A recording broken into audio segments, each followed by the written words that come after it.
Reawakening. Ìsọjí náà ló ń jẹ́ bẹ́ẹ̀.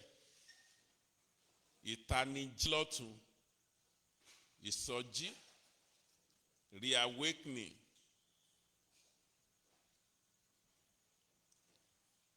A lọ sínú ìwé ìfihàn. Revelation chapter 3 verses 1 to 6. Reawakening.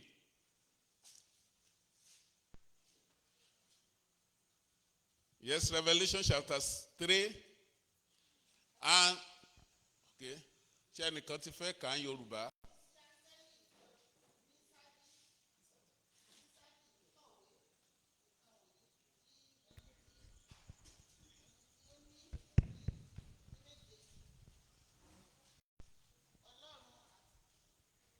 Ọlọ́run àti ìràwọ̀ méje ní wípé èmi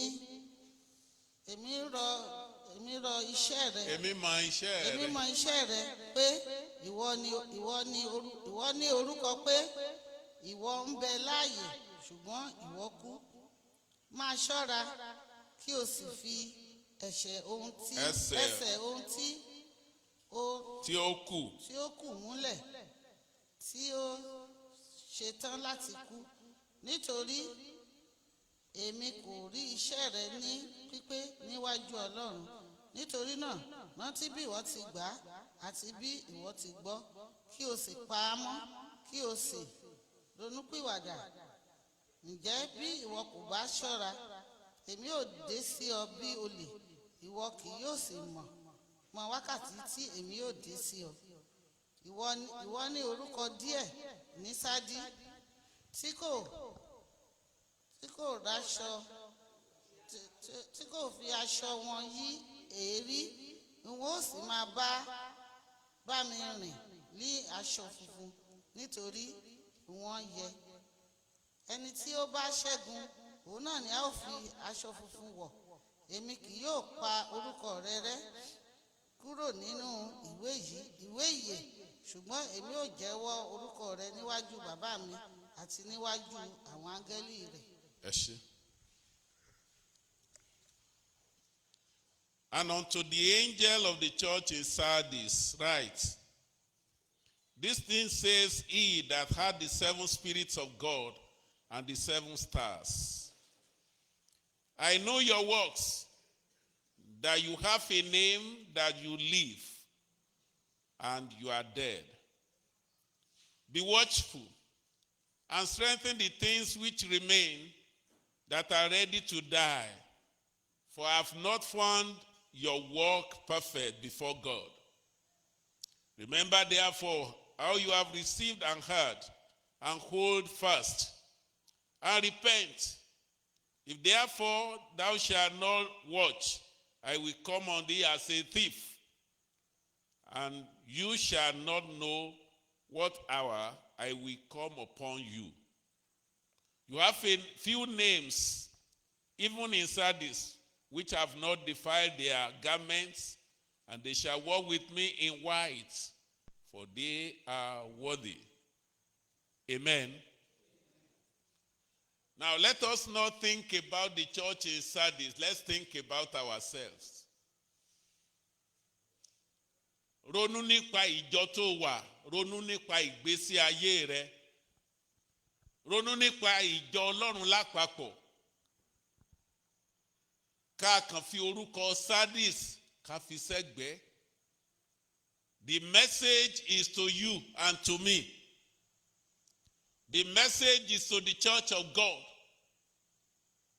Even though it was originally for the church in Sardis. Níbẹ̀rẹ̀ ìjọ Sádì náà kọ sí. Ṣùgbọ́n ìwọ ló ń bá sọ̀rọ̀, èmi ló ń bá sọ̀rọ̀. There is a problem in the church in Sardis. There is a problem in the church that you attend. There is a problem in the church of God. Not that of heresy. Kì í ṣe problem heresy, but that of death, and its spiritual death. Ikú ti ara kọ́, ikú ti ẹ̀mí ni. Tó bá jẹ́ ikú ti ara ni, ó yẹ kán sọ pé ìjọ Sáàdì kò sí mọ́. Ṣùgbọ́n ikú ti ẹ̀mí ni, it's a spiritual death. Ó ní ìwọ ní orúkọ pé o wà láàyè, ó ní ṣùgbọ́n ìwọ ti kú.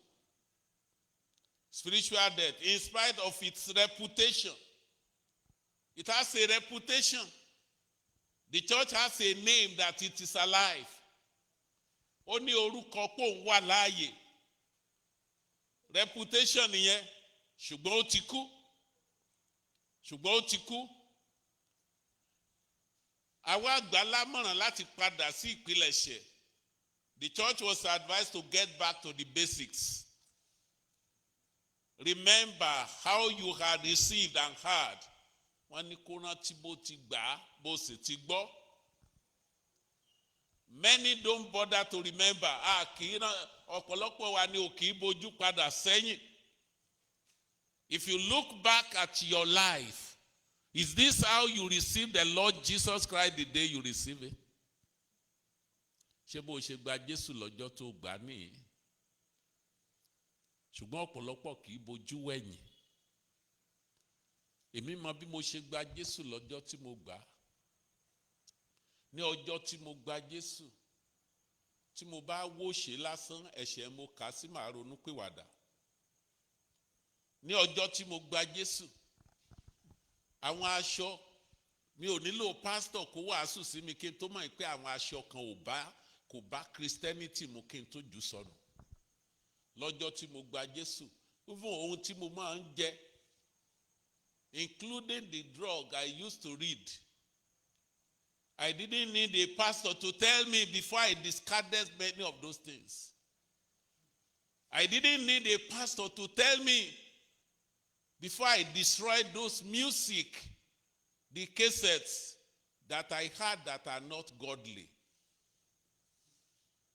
I didn't need anybody to tell me before I tore the posters of Shyama Mao, the poster of Bruce Lee that was in my room.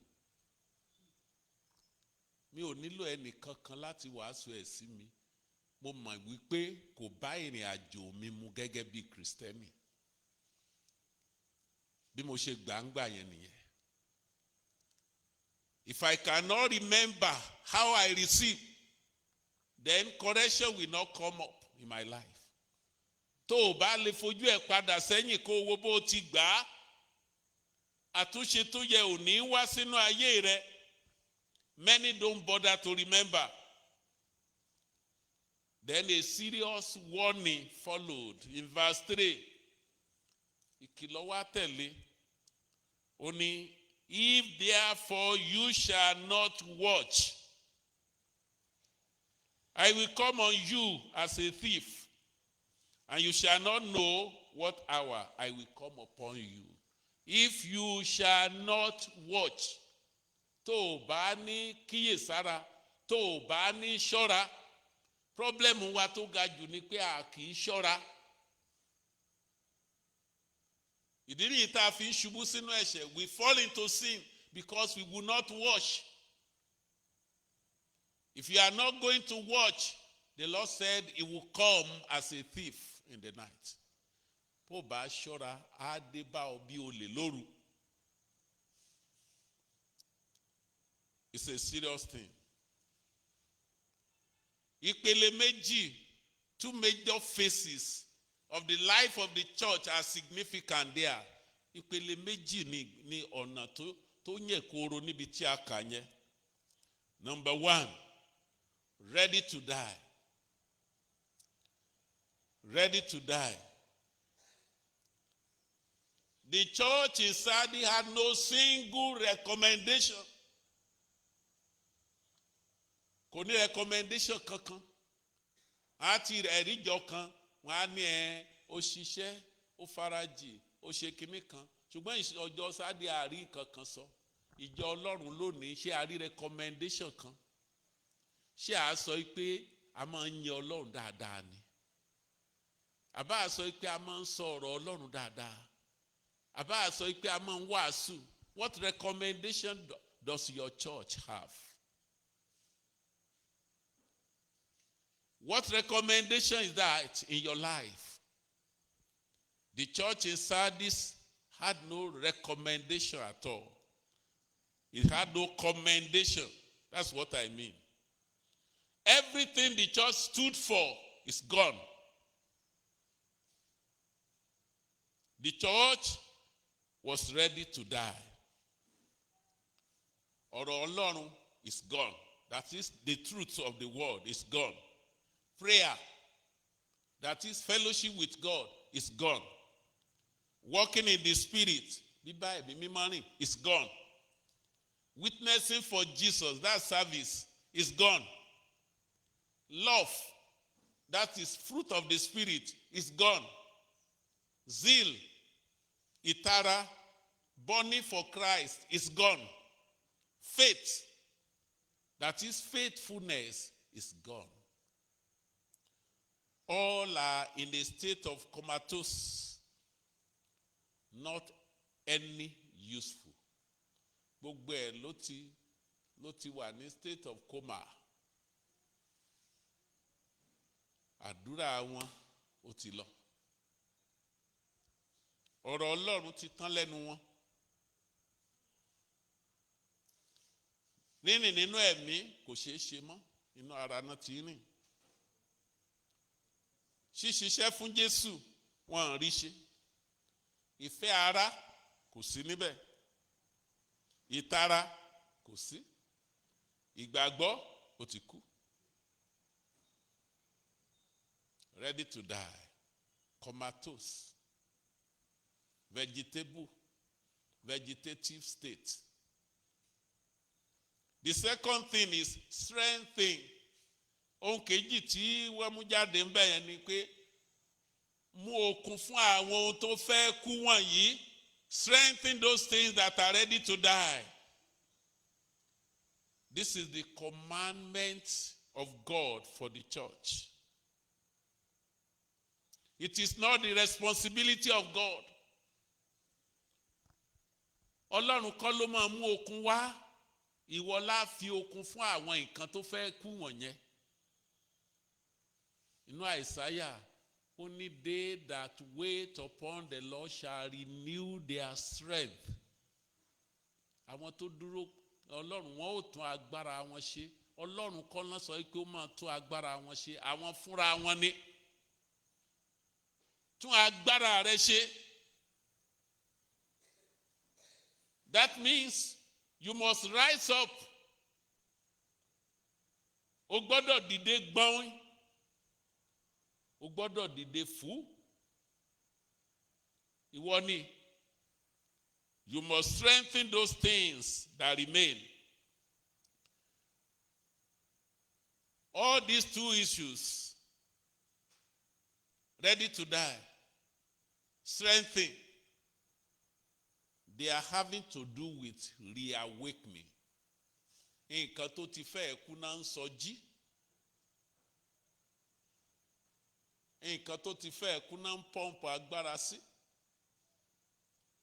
So reawakening means to become conscious again, to become healthy again, to bring or come back into use or into existence. Tán bá ní kó sọjí, a máa ń pariwo ìsọjí. Ìsọjí. À ń lọ ìgbìmọ̀ ọ̀run ní ọ̀sẹ̀ tá a fẹ́ mú yín láti lọ ṣe ìsọjí. Ìsọjí gbogbo èèyàn ló ń gbọ́ ìsọjí. Ìtumọ̀ ẹ̀ náà ni pé kán tún sọ ọ́ jí. Ó mì pé o ti fẹ́ kú. Kó tún sọjí. Ó mì pé o ti dákú. O ti comatose. Kó tún sọjí. To become healthy again. To bring or come back into use or into existence. Kó tún lè wúlò. A rí lára wa tó jẹ́ pé ìgbà tá a kọ́ gba Jésù a wúlò. Ṣùgbọ́n sin tá a wúlò mọ́. Ìwúlò wa ti di àìwúlò. Onísímósì ni ìwúlò lórúkọ ẹ̀ ṣùgbọ́n kò wúlò mọ́.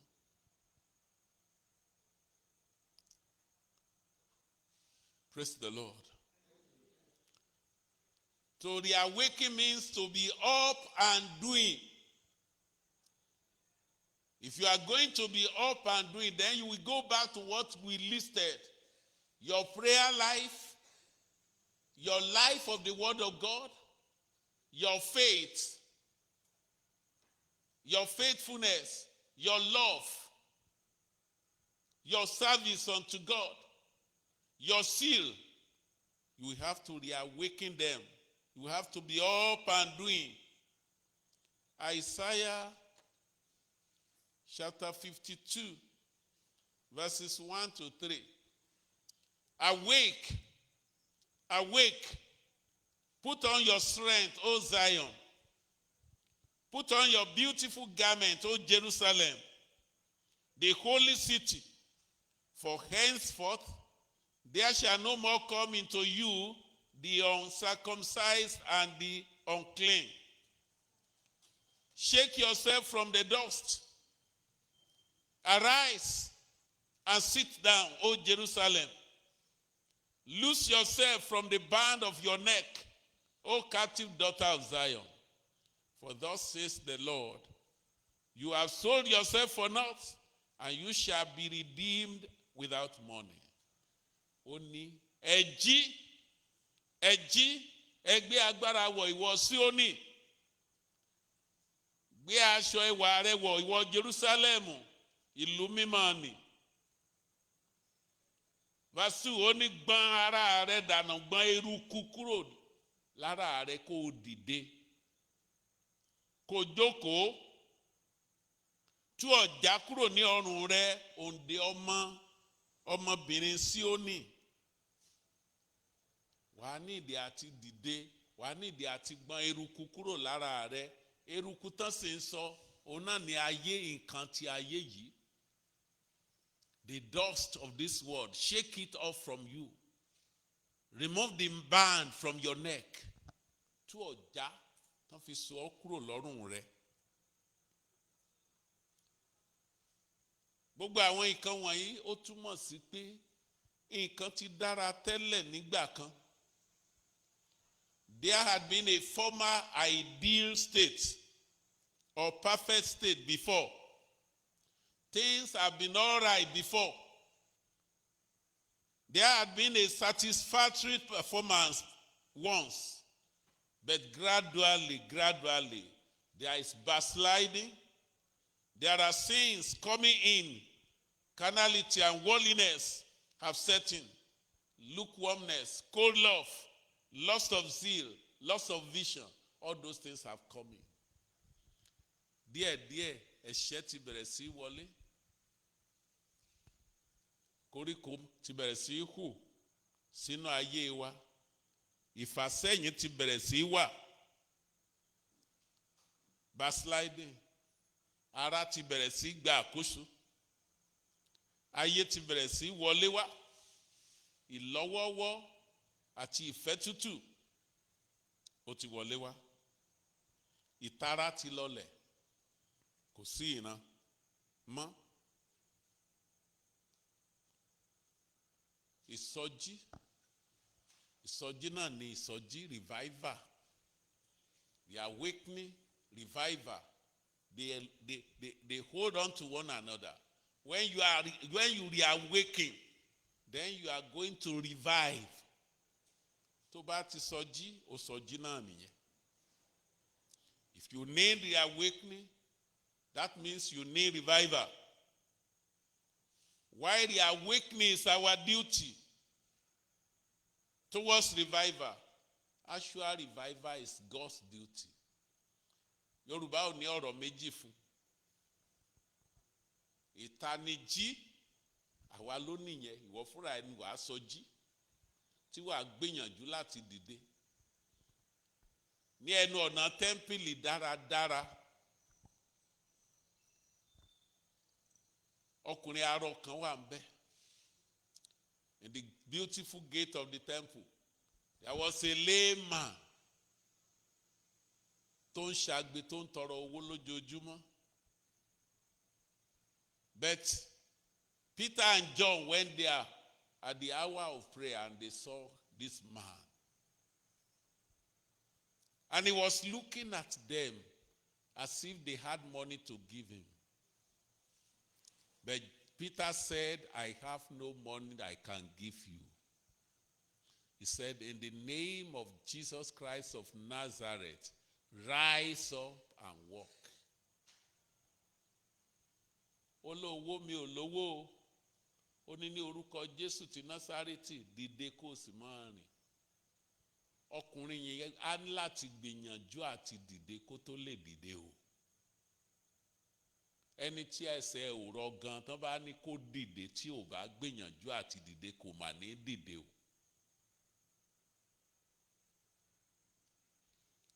So ẹni tẹ́sẹ̀ ẹ̀rọ á gbìyànjú àti dìde kó tó rí pé ẹsẹ̀ ń mókun. So you are the one to rise. You are the one to shake off the dust. As Isaiah 52 says, you are the one to loose the band from your neck.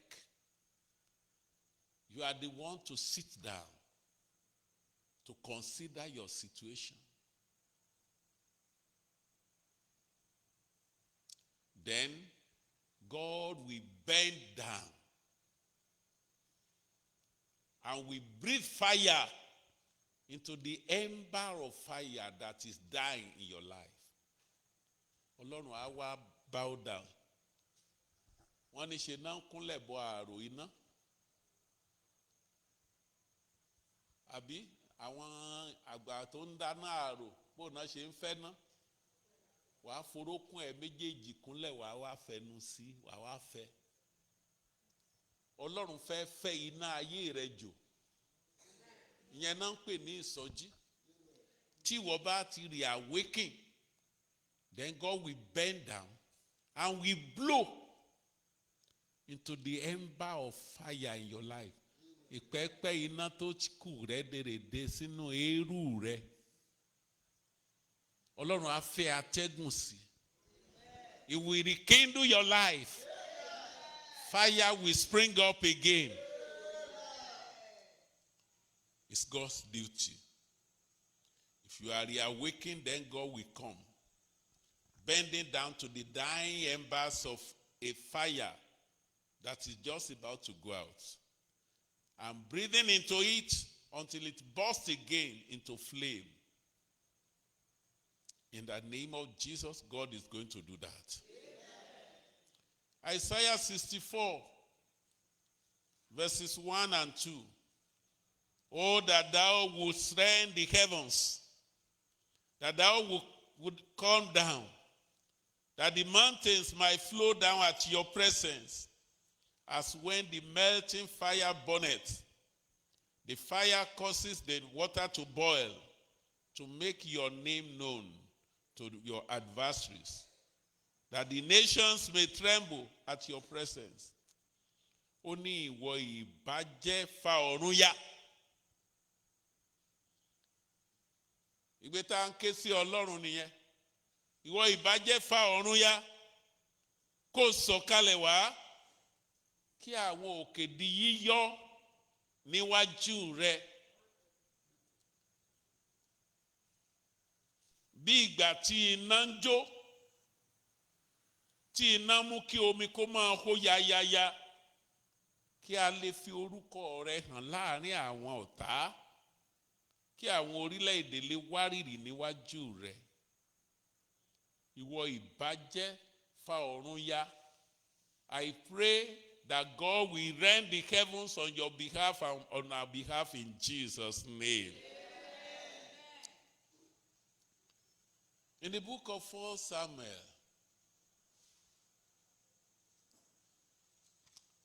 1 Samuel,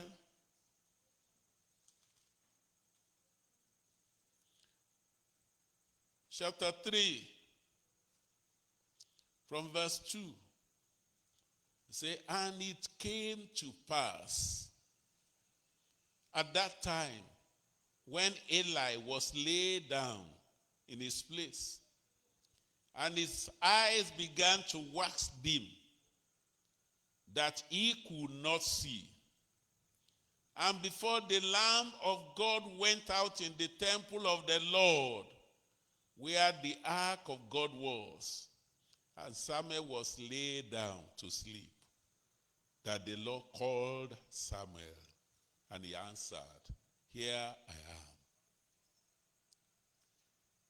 Ibi tán sọ yẹn, I pray God will call someone among us these days in the name of Jesus. Wọ́n ló sì ṣe nígbà náà, nígbà tí Élì faralélẹ̀, wọ́n lójú rẹ̀ ti ń di báyìí. Gbogbo ojú tó ń di báyìí Ọlọ́run á fún níran tuntun. Tí kò lè ríran mọ́. Àwọn àgbà kì í ṣàgbà àwọn ènìyàn. Àwọn àgbà kan ojú wọn ti di báyìí. Nǹkan kan ti dàgbà nínú ayé wa. Some things have grown dim that we can no more see. Then verse 3 said, before the Lamb of God went out in the temple of the Lord, before the Lamb goes out, God will always come. And God will come to us before our light goes out in the name of Jesus. Kí iná ilé Ọlọ́run tó kú, ó mì pé iná yẹn ti fẹ́ kú, ó ti ń jó lọlẹ̀ rẹ́dẹ̀rẹ̀dẹ̀rẹ̀dẹ̀. The fire is almost dead. It's almost gone out. And God saw that there was needed a reviver. Ọlọ́run rí pé Ṣílò nílò ìsọjí. Ó pe Sámúẹ́lì, ìsọjí dé nítòótọ́. Ìsọjí dé. Torí Ọlọ́run pe ẹnìkan.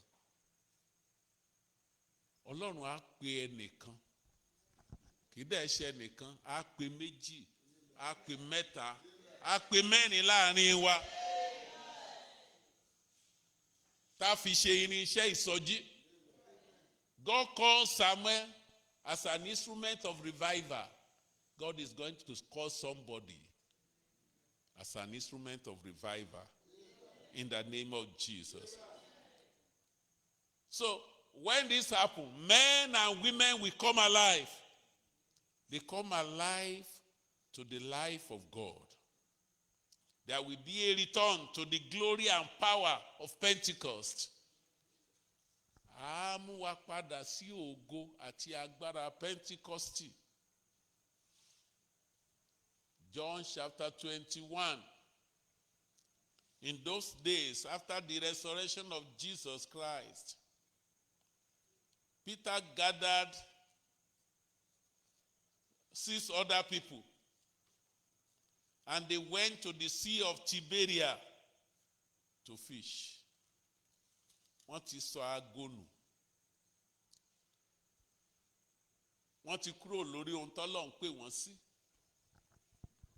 Pétérù kó àwọn 6 pé Jésù kúkú ti jíǹde àti bá rìn lọ́dún 3. Àyẹn náà tó. Gbogbo ìrìn wa ọdún 3 a fi yẹn jí. Ó ti kú sí, ó ti jíǹde, ó dẹ̀ ti lọ. Kí ló tún kù jẹ́ ń padà sẹ́jà pípa? There are some people like that here. A ti ṣègbàgbọ́ sẹ́yìn. Jẹ́ ń padà sí bí mo ti rí tẹ́lẹ̀. Ọ̀pọ̀lọpọ̀ nínú wa ti padà sí bá a ti rí tẹ́lẹ̀. Revival will come. And it will start with you. Jésù tọ̀ wọ́n lọ sétí òkun. Verse 5. That's John 21. Then Jesus said unto them, children, have you any meat? They answered him, no. And he said unto them, cast your net on the right side of the ship, and ye shall find. They cast therefore, And now they were not able to draw it for the multitude of fishes. And then it got to a place, and Jesus came to real issue. Ṣé ẹja lẹ fẹ́ pa? Ó fún wọn láyè kan pẹja. Ẹ ju àwọn yín sí apá kejì. Wọ́n ju àwọn wọn síbẹ̀. Wọ́n ti fi gbogbo òru ṣiṣẹ́. Many of us have worked all the night without achieving anything. Ìwọ náà kíyèsí iṣẹ́ tó ń ṣe. Ìwé Ágáì. Ó ní oníkálukú ń sáré sí ilé ara ẹ̀, wọ́n ń sáré síṣẹ́ ara wọn. Ó ní wọ́n fi ilé òun sílẹ̀ lákòrò. They left the house of God. They were building their own houses. And then God blew at their harvest. Ìkórè wọn ò wọlé. Eléyìí tó wọlé kòkòrò mú jẹ. Eléyìí tán rí kórè tán kó sínú apẹ̀rẹ̀ ajáde náà kò sí. Wọ́n ń ṣiṣẹ́ kò sérè ń bẹ̀. Torí ilé Ọlọ́run di ahoro. Nobody is working for the house of God. Ìtara ilé Ọlọ́run ò sí nínú ayé wa mọ́. The seal of the house of God is no more in our life. That it will even consume us. We are only running and building our own houses. And it is affecting our life. We are not receiving the blessing which we ought to receive. That's what happened at the Sea of Tiberias. When Peter and the disciples were there, and Jesus appeared. Ṣé ẹja lẹ fẹ́ kó? Ẹ ju àwọn yín sápá kan. Wọ́n wá kó àkópọ̀ ẹja. Ẹnìkan wá ṣe rí pé Olúwa ni. Wọ́n ṣe fẹja tán kó sílẹ̀, wọ́n sá tẹ̀lé Jésù. Jésù wá ń bi Pétérù léèrè. Torí òun ló kó wọn lọ. Òun lọ́lọ́run dẹ̀ fi ṣe olórí wọn. Ó ní Peter, Simon, the son of Jonas, do you love me more than this? That's a language of revival. Jesus was calling him back to his first love. Ṣebí ńgbà tí Jésù kọ́kọ́ pé ó fi àwọn òun sílẹ̀ ni. Bóyá àbúrò ẹ̀ ló ní kó lọ bá òun kó létí òkun tí ó ṣe pàpàrí kó. Ó ní mo ń bá Jésù lọ kó àwọn yẹn kó sórí àjà. Àṣẹ ẹ̀ kò jú sọnù. Ó fi àwọn sílẹ̀ nígbà tí Jésù kọ́kọ́ pé ìfẹ́ yẹn pọ̀. Immediately, the Bible said, immediately, Matthew chapter 4, verses 19, they followed Jesus Christ immediately. They left their father, they left their boat, they left their net and followed Jesus Christ. Wọ́n fi àwọn wọn sílẹ̀, ọkọ̀ wọn, bàbá wọn, wọ́n tẹ̀lé Jésù. But here now, Peter went back to carry the net. Bóyá ó dẹ̀ ra tuntun ni. Torí ó ṣeé ṣe káwọn ọdún kẹta ti já, kó ti di jẹ́rẹ́jẹ́rẹ́. Bóyá ó lọ ra tuntun. Ó ní ìyàwó mi, ìyá mi lówó, tí mo bá ti pẹja, màá dá padà fún ọ. Bóyá ó yáwó lọ́wọ́ ìyàwó ẹ̀ tó fi ra àwọn tuntun ni. Ta ló mọ̀? Jesus is asking, do you love me more than this? Do you love me more than this? Praise the Lord. The Lord is going to visit us. The Lord is going to visit you. We need revival. We need revival. And that's the prayer we are going to pray now. Mi ò kàn ní lọ́kàn àti sọ̀rọ̀ púpọ̀. That's where we are going to stop. We are going to rise on our feet and pray. I'm waiting for you.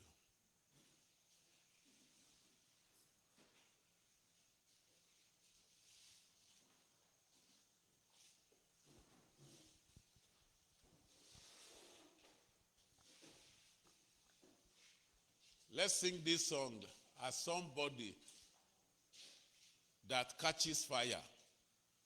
Ẹ jẹ́ ká kọ, wọ́n là fọwọ́ fọná, kí náà ní kì í dúró ṣe, kì í dúró parí ìjà.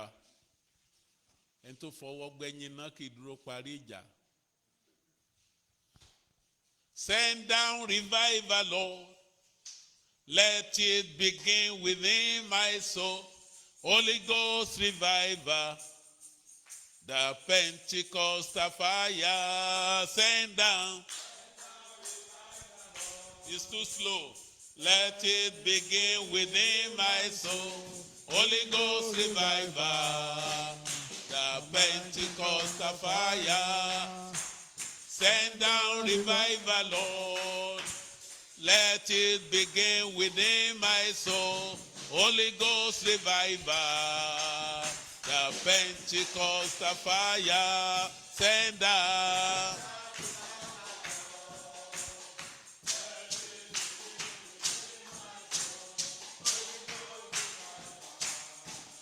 The Pentecostal fire, send down revival, Lord.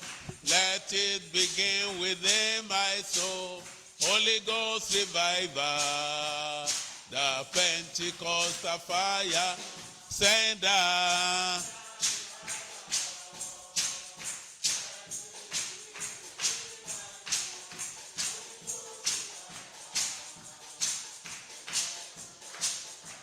Amen. Gbé ọwọ́ rẹ méjèèjì sókè. Sọ orin yẹn di àdúrà. Rán ìsọjí jẹ́ kó bẹ̀rẹ̀ láti inú mi. Inú ayé mi ni kí ìsọjí ti bẹ̀rẹ̀. Rán iná ìsọjí jẹ́ kó bẹ̀rẹ̀ láti inú mi. Ó yá àdúrà ní orúkọ Jésù.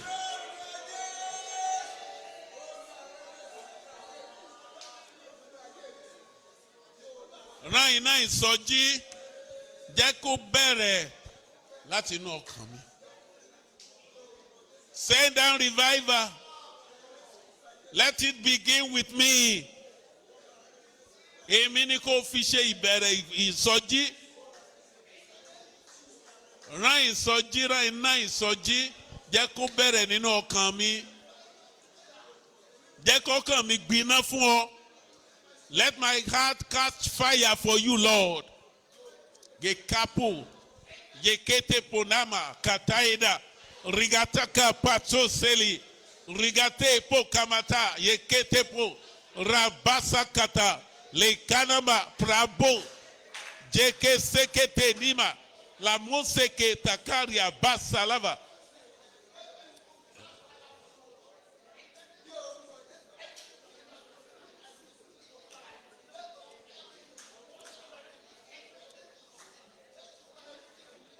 In Jesus' name we pray. You can put down your hand. Now you pray. Let the fire of revival consume every form of lukewarmness in me. Ìlọ́wọ́wọ́ jẹ́ kí náà ìsọjí kó jó. Gbogbo ọ̀lẹ ṣíṣe jẹ́ kí náà ìsọjí kó jó. Gbogbo oorun ẹ̀mí jẹ́ kí náà ìsọjí kó jó. Gbogbo ẹrù burúkú tó ń rìn mí mọ́lẹ̀ jẹ́ kí náà ìsọjí kó jó. Ó yá àdúrà ní orúkọ Jésù Kristi.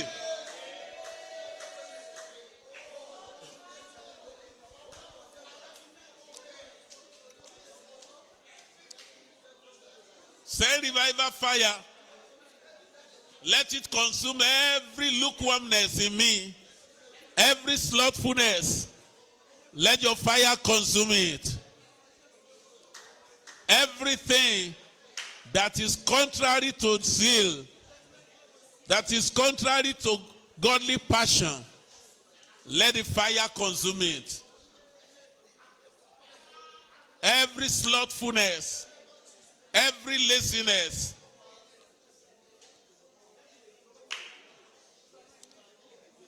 revival fire consume it.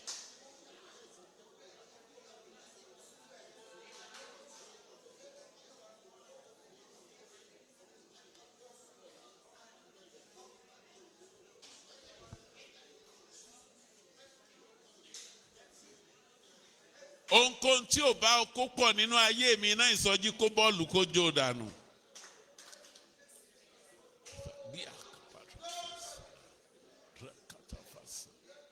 Gbogbo ìṣe ayé, worldliness, carnality,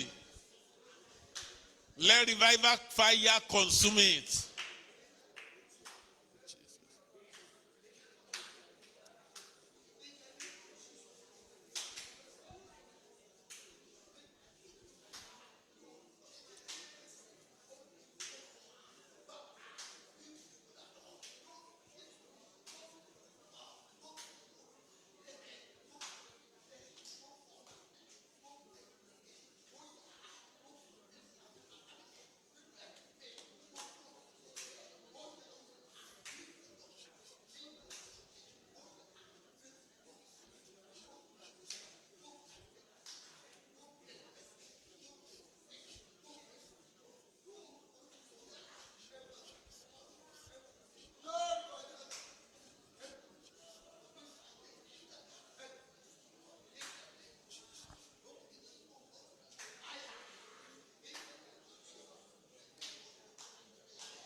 In Jesus' name we pray. Gba ìkan yìí sí. Ìtara ọ̀tún gbé wọ̀ mí. New seal, new passion. Jẹ́ kó bò mí mọ́lẹ̀ bí agbádá. Ó yá àdúrà ní orúkọ Jésù Kristi.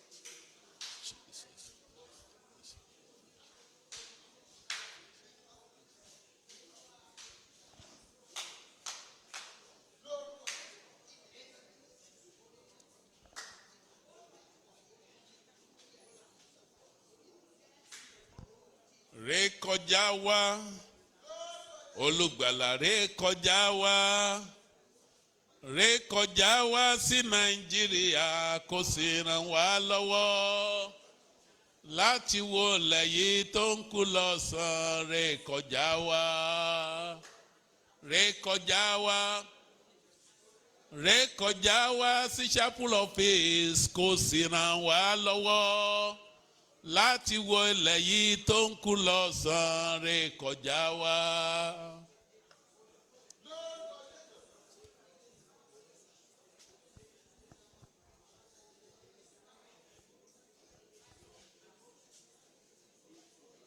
In Jesus' name we pray.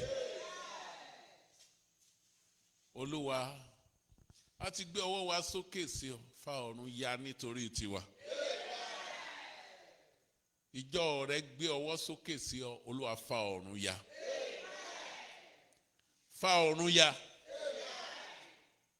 Kí o sọ̀kalẹ̀ wá. Kí àwọn òkè di yíyọ níwájú rẹ. Ní orúkọ Jésù Olúwa wá ṣe bẹ́ẹ̀. Kí iná ilé Ọlọ́run tó kú, Olúwa pè wá sọjí. In the name of Jesus Christ. Thank you, Father. In Jesus' name we pray.